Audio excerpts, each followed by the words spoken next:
Кешкісін 4 қыз бір бөлмеде шай ішіп отырды. Әңгіме қыздардың аузынан үзілмейді. Бірінің сөзіне бірі күліп, сыбырласып қояды. Дәл сол сәтте Жансаяның түрінен бір өзгеше нәрсе байқалды. «Әй, сен бірдеңе жасырып отырсың ғой», деді Әсел күліп. «Жоқ қой», деп қызырақтады Жансая. «Жоқ, айтпасаң болмайды. Бүгіннен бастап сенен құпия қалмайды», деп Айдана қысып алды. Жансая қолындағы кесе шайды үстелге қоя салды да сәлен киіп сыбырлап сөйледі. «Қыздар, сендер сенбей-ақ қойыңдар. Кеше бір шетелдік жігітпен кездестім». «Қайдағы шетелдік?» деп күлкіден ішегі қатқан Дина көзін бақырайтты. «Біздің қалада қайдағы қара нәсілді жүр дейсің? Сендерге өтірік, маған шын. Достарым арқылы таныстым. Қаладан келген екен. Түрі кәдімгі кино кейіпкеріндей». «Әй қойшы», деді Әсел, «сонда сонымен не істедің?» Жансая екі қолымен бетін жауып, «Айтсам сендерге шок болады». «Айт», деп бәрі бірдей ду етіп күлді. «Оны өздерің білесіңдер ғой, еркектік жері кәдімгі қазақ жігіттерінен әлде қайда үлкен екен». «Ойбу», деп бәрі ду етіп күлді. «Өтірік айтпа, қыздарды қызықтырып отырсың ғой». Жансая басын шайқап, қызарақтап тұрып, «Шын айтам, көргенде өзім шошып кеттім. Бірақ соның дәмін бір татқан соң түні бойы кірпік қақпай шықтым». Қыздар шулап кетті. «Қалай болды өзі? Толығырақ айт». «Әй, бізді қызықтырып қана қоймай, ішімізді өртеп жатырсың ғой». Жансаяның жүзіне күлкі үйірілді. Ол терең дем алып, сол кешті есіне алды. Жансая қолын үстелге қойып, бір сәтке үнсіз қалды. Құрбыларының шыдамсыз көздері оған қадалып отыр. Ол демін ішіне тартып баяу сөйлей бастады. Ол кеште бәрі жай ғана басталған еді. Қаладағы қым-қырт көшелердің бірінде құрбыммен бірге келе жатқам. Кенет алдымыздан бойы ұзын, қара торы, мүсіні келіскен жігіт кездесті.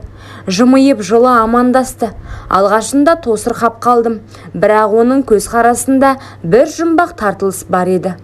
Ол қазақша білмейді екен, бірақ орысша жақсы сөйлейді.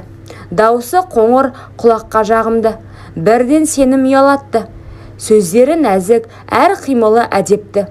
«Шай ішіп кетесіңдер ме?» деді ол бізге. Әдетте бөтенге еріп бармас едім, бірақ ол біртүрлі жылы жүзді болған соң ойланып қалдым. Құрбым сылтау айтып кетіп қалды да мен қалдым. Кішкентай ғана әдемі кафеге кірдік.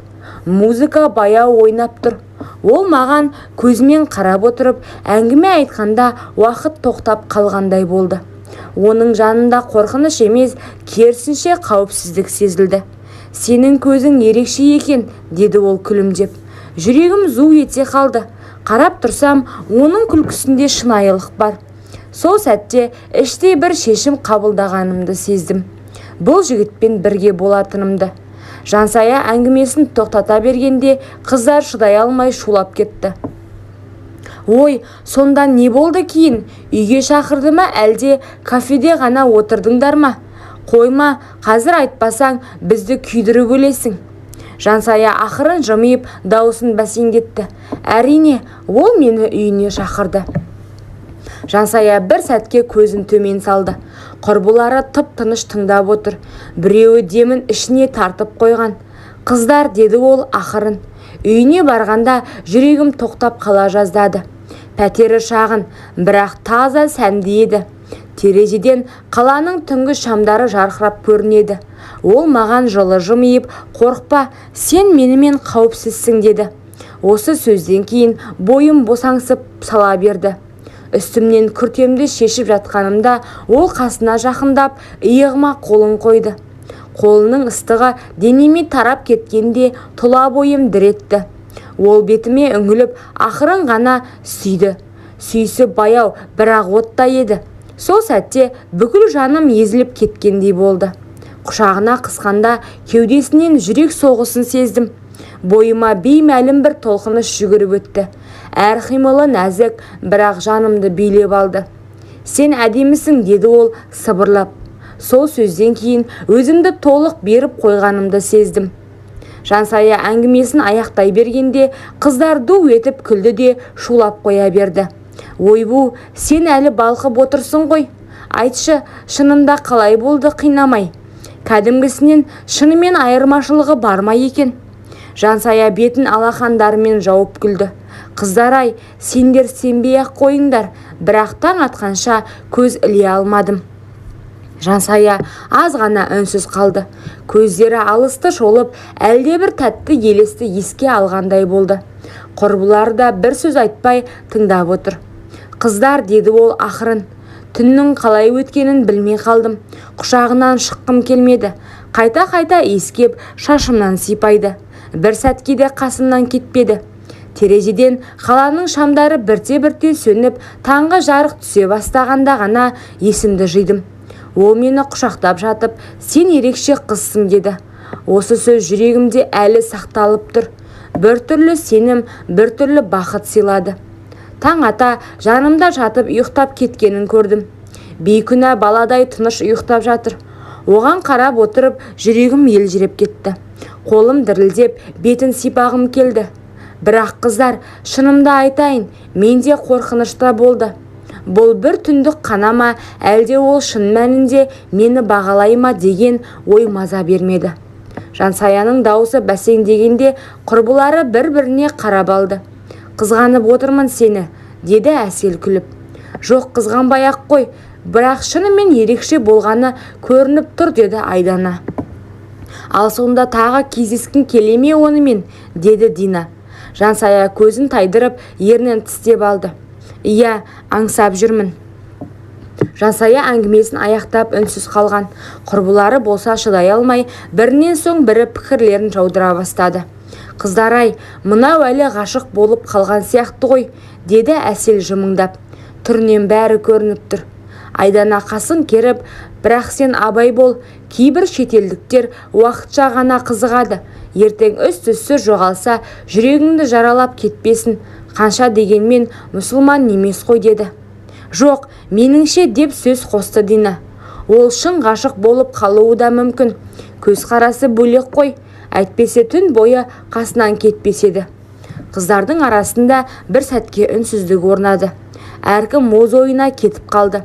Сосын әсел жымиып қойып, қойшы әйтеуір, бір рет бастан кешкеніңнің өзі үлкен оқиға. Бізде ондай болмаған ғой, деп күлді. Жансая басын изеп, иә, бірақ бір рет болғаның өзі жүректі тоқтататындай әсер қалдырды, деді ақырын. Айдана оның қолын ұстап, бастысы өзіңді жоғалтпа, ұмытылмас сәтті естелік қылып қалдыр. Ал әрі қарай уақыт көрсетер, деді. Қыздардың көзінде бір-біріне деген қызғаныш та, қызығушылық та бар еді. Жансая болса ішінен бір нәрсені анық сезді. Мен оны тағы да көргім келеді. Жансая бір сәтке терең күрсінді. Құрбылары әлі де күліп, бір-біріне қағытпа тастап отыр еді. Ол олардың әңгімесін тыңдамай, ой құшағында отырғандай көрінді. Қыздар, деді ол ақырын ғана, мен бір нәрсені түсіндім. Адамның қай ұлт екені маңызды емес екен. Бастысы, оның жүрегінің жылуы сенің жаныңды қалай аялайтыны. Қыздар бір сәтке тына қалды. Бірақ деп сөзін жалғады Жансая. Бәрібір абай болу керек. Өйткені әрбір тәтті сәттің артында белгісіздік те бар. Бүгін құшағында еркелетсе, ертең қайда кететінін ешкім білмейді. Ол қолын ыстық шайға созып, жұртқа қарамай, өзі үшін айтқандай жалғастырды. Сондықтан бұл маған тек естелік болып қалды. Мүмкін тағы кездесерміз, мүмкін жоқ. Бірақ бір нәрсені білемін. Сол түні мен өзімді бақытты сезіндім. Құрбылары үнсіз ғана бас изеді. Әрқайсысы іштей өз ойына батып кеткендей болды. Кенет әсел әзілдеп жіберді. Әй, сонда да бізге айтпай қалма. Ертең тағы кездессең, толық репортажын күтеміз. Бәрі ду етіп күлді. Бірақ Жансая жымиғанымен жанары бір нүктеге қадалып, алысты шолып кеткен еді. Ол әлгі жігітті шынымен аңсап отырған еді.